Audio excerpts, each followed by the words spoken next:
The world is holding its breath. Tensions between Israel and Iran have reached a boiling point, and what started as a regional rivalry could soon draw in global powers. Is the Middle East on the verge of igniting a global conflict? Let's break down how we got here. For decades, Israel and Iran have been locked in a shadow war, a conflict fought in the dark through proxy militias, cyber attacks, and covert operations. But now, in 2025, that hidden war is breaking out into the open.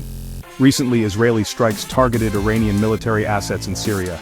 In response, Iran launched drones at Israeli territory. Both sides are now ramping up their threats. Iran's leaders have promised retaliation. Israel says it won't tolerate existential threats. The rhetoric? Louder and more dangerous than ever. So what triggered this latest escalation? The tipping point arrived when Iran accelerated uranium enrichment, crossing red lines laid out by the international community. Israel, seeing a looming threat, responded with a preemptive strike on an Iranian nuclear facility. Iran's answer was swift. They fired a barrage of missiles at Israeli cities. In turn, Israel mobilized its largest military force since 1973. Suddenly, the world's attention was fixed on the region, and Iran's allies started making moves.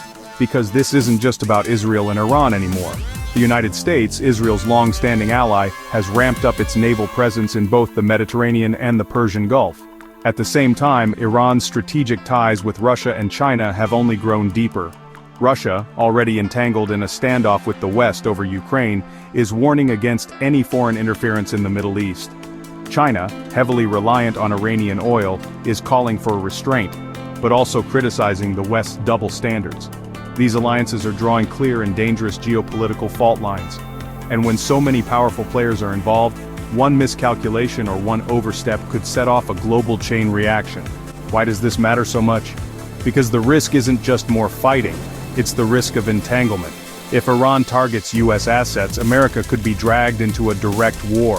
If Hezbollah attacks from Lebanon, Israel might hit back hard, possibly pulling Syria in two.